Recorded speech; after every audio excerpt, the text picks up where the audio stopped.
The Caitlyn Clark-Paige Bueckers showdown was meant to be the marquee event for the WNBA, with 2.1 million viewers tuning in. It was the league's chance to showcase the very best it has to offer, but that's not how things unfolded. While Caitlyn and Paige delivered an impressive performance, the real story wasn't about the buckets, it was about the whistles. The referees missed calls left and right, and this time, the media didn't let it slide.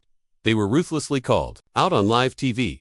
Now, the mainstream media is torching both the WNBA and its commissioner on a national stage. I'm going to show you everything in this video. It's brutal. Kathy Engelbert, who has previously dismissed concerns about officiating, now finds herself in the hot seat. Change might finally be on the horizon, whether she likes it or not. I've got all the receipts coming up. But first, hit that like button. Every like equals a new whistle for the refs, because apparently, there's our broken and.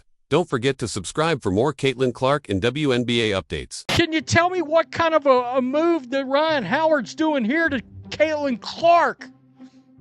What is that move? The refs have been absolutely torn to shreds this entire season. And sure, criticizing officials is nothing new. It's practically embedded in every sports fan's DNA. But what's been happening in the WNBA this year is on another level of bad.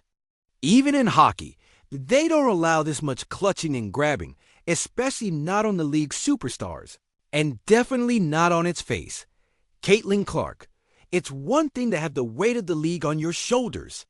It's another to have every player draped all over you as you're trying to score with no whistles in sight. There's a grab, there's a hold, there's another grab. I mean, all of those the ball. There's a grab, there's a hold, there's a grab, there's a hold. This was all anyone could talk about. Rebecca Lobo tearing into the refs in 4K on national television. It was like grading the math test of a kid who didn't study. Wrong, wrong, wrong, for minus. I need to meet with your parents. You could hear in her tone that she was in complete disbelief over how bad it's gotten. Fans and analysts immediately jumped on this because it's happening every single Fever game. If you slow down the plays, if you watch the plays, you can see it happen in real time. Like, she is getting bumped, she is getting grabbed, she is getting hand checked throughout the entire game, and it continues to happen. You can play physical, but play clean ball. We don't even get that in the W. We get dirty ball, foul, every single possession. Every single possession. If Caitlyn Clark has the ball in her hands, she is getting hacked every single possession. And the referees need to... Even if you're not a Fever fan, or even a Caitlyn Clark fan, this is undeniably a league-wide issue. It's very physical. I'm saying something to the ref. Watch my landing space. Watch physicality. I get laughed at.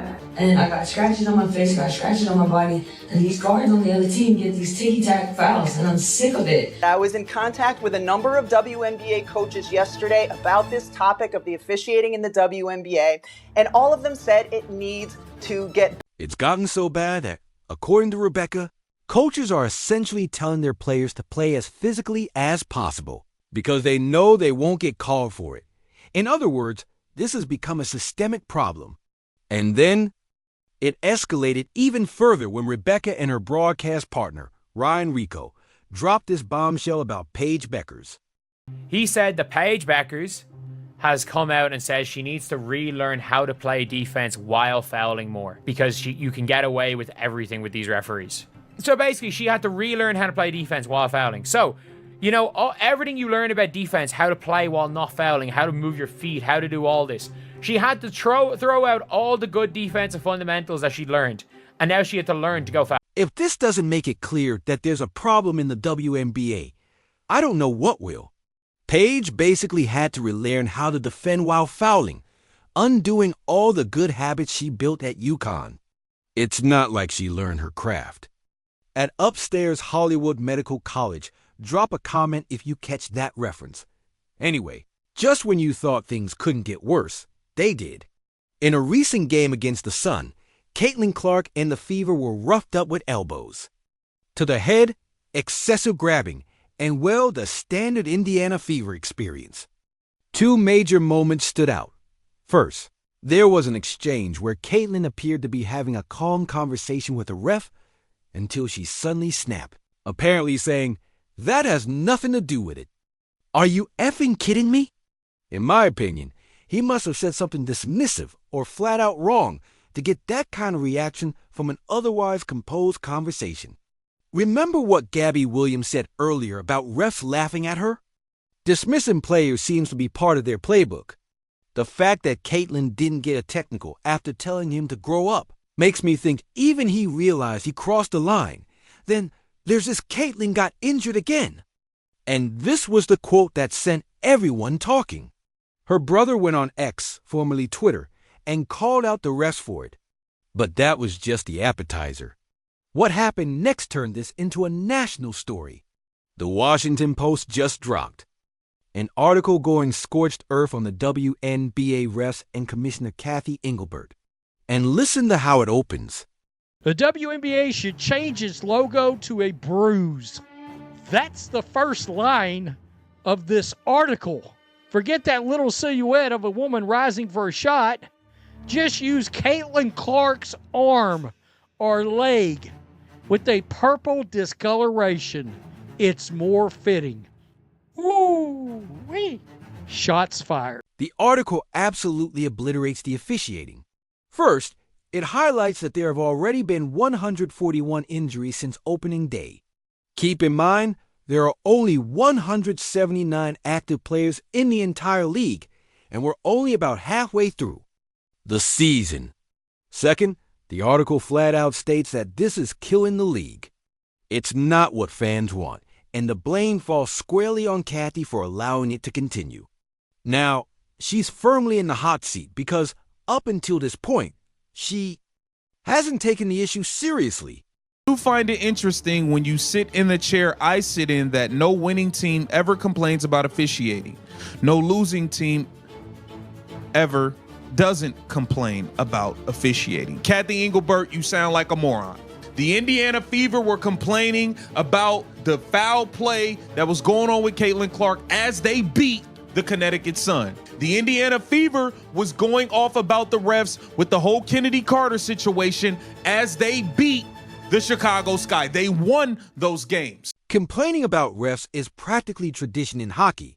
They boo the officials the moment they skate onto the ice, even before the game begins. But what Kathy is failing to see is that this goes far beyond one player, one team, or even wins and losses.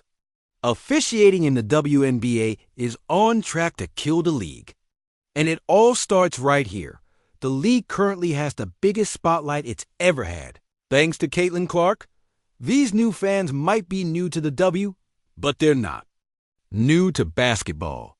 They know what is and isn't a foul. They can tell when the refs are trash.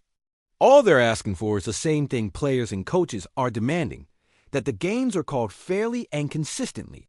What they don't want is to watch. Games get stolen from them. It's already happened on the biggest stage. Remember Game 5 of the 2024 Finals? With the championship on the line, a phantom call against the Lynx allowed the Liberty to tie the game, and they went on to win the title in overtime. Coaches are usually the last ones to publicly criticize officiating, but just listen to what Lynx coach Cheryl Reeves said after that game. All the headlines will be Reeve cries foul. Bring it on, right? Bring it on. Because this shit was stolen from us. Bring it on. This shit ain't that hard. Officiating it's not that hard. When someone is being held, be consistent. If you don't want to hold it one, then don't call it the other. Be consistent. Every team asks for it. You don't have to read between the lines here. The refs flat out stole this game and the championship from us because they're incompetent and failed to call games consistently. We saw the same thing when the Fever faced the Liberty earlier this season.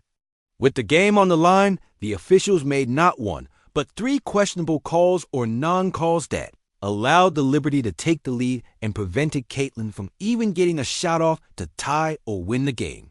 Then you look at players like Aja Wilson, who seems to get away with just about everything in certain games. As much as Caitlyn's fans adore her, they're not going to stick around just to watch her get pummeled. And when she's injured as she is again, they're tuning out.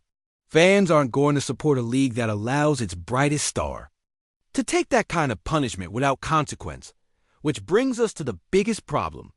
Bad refereeing makes the game unsafe. Physicality is part of the game, Sure, but you can't let it spiral out of control. We all remember what happened with Caitlyn against the Sun.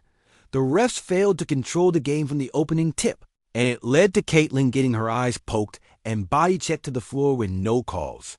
That chaos set the stage for Sophie Cunningham to deliver an absolute smackdown on J.C. Sheldon, a moment that earned her over 1 million new social media followers. Why? Because fans are sick of seeing Caitlyn Clark roughed up without any accountability. And finally, someone decided to dish out a little vigilante justice. Even her coach backed her up after the game. Officials don't get control of the ball game when they allow that stuff to happen, and it's been happening all season long. All season long. It's not just this game. It's been happening all season long. This is what happens, right? This is what happens. You've got competitive women who are the best in the world at what they do, right? And when you allow them to play physical and you allow these things to happen, they're going to compete. And they're going to have their teammates' backs. And the rough play is the biggest problem. When players are allowed to do whatever they want and be as physical as they please, injuries are inevitable. And this isn't just a bunch of Caitlyn Clark fans whining players across the league are. Fed up. I played the clips to prove it. But let's bring this back to Caitlyn, because the league lives and dies with her. Think about this. Caitlyn Clark was healthy her entire college and early pro career. She missed 0 games due to injury until this season. So, what changed? She packed on muscle during the offseason. Why? Because she had to prepare her body to withstand the abuse on the court. The refs aren't doing anything about it, so she took matters into her own hands. Now, she's been injured not once, not twice, but 3 times enough to keep her out of the lineup. What if all that added muscle has thrown off her mechanics, especially in her legs, which are crucial for any player, but particularly for someone with her deep-range shooting style? I'm not the first to point this out, and now Caitlyn might be sidelined for a while. She already missed the All-Star game, which was supposed to be the Caitlyn Clark show, and let's be honest, it was rough without her. The injury situation has gotten so bad that fans are begging her to sit out as long as necessary. 1, to get fully healthy and come back at her best. But 2, to send a message to the league about how painful it is when she's not playing. And this is where the WNBA is blowing it big time. Fans are even calling for her to sit out the season, go play in Europe, or start her own league. They're tired of the WNBA's failure to protect its biggest star. And if Caitlyn keeps missing games, you can bet networks and advertisers will start asking Kathy Engelbert some very serious questions.